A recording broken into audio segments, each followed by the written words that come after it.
এক নজির করা প্রেম কাহিনী ঘিরে আবারও সরগরম নেট দুনিয়া। রাশিয়ান তরুণী ইসাবেল ও ভারতীয় ব্যবসায়ী জাহিদ আলী খানের ভালোবাসার গল্প নতুন করে ভাইরাল সামাজিক যোগাযোগ মাধ্যমে। অনেকের চোখে এটি রূপকথার মতো, আবার কারো কাছে প্রশ্নবিদ্ধ এক সম্পর্ক। ইসাবেলের দাবি, প্রথম দেখাতেই তিনি প্রেমে পড়ে যায় জাহিদের। কোনো হিসাব নিকাশ নয়, কোনো শর্ত নয়, শুধু মানুষের প্রতি মানুষের টান। সেই টানেই নিজের দেশ ছেড়ে পাড়ি জমান ভারতে। ভাষা, সংস্কৃতি, ধর্ম কোনো কিছুই নাকি তাদের ভালোবাসার পথে বাধা হয়ে দাঁড়ায়নি। জাহিদ আলী খান শারীরিক উচ্চতায় অন্যদের তুলনায় খাটো হলেও ইসাবেলের কাছে সেটি কখনোই বিষয় ছিল না। তার কাছে সবচেয়ে গুরুত্বপূর্ণ ছিল জাহিদের চরিত্র, মনুষ্যত্ব আর পারস্পরিক সম্মান।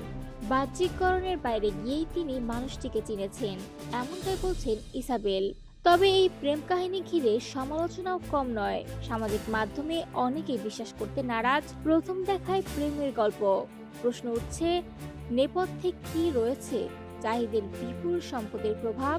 কারণ উত্তরাধিকার সূত্রে জাহিদ আলী খান 740 মিলিয়ন মার্কিন ডলারের সম্পত্তির মালিক। ভারতীয় মুদ্রায় যার পরিমাণ প্রায় 6,255 কোটি টাকারও বেশি। অঙ্কটা শুনলেই যে কারো চোখ কপালে ওঠার মতো। নেটিজেনদের একাংশের মতে, এত বিপুল সম্পদের কাছাকাছি থাকার আকর্ষণ থেকেই এই সম্পর্ক। আবার অন্য একাংশ বলছেন, সব ভালোবাসা টাকা দিয়ে মাপা যায় না। তাদের মতে এই যুগল প্রমাণ করেছে ভালোবাসা এখনো বেঁচে আছে।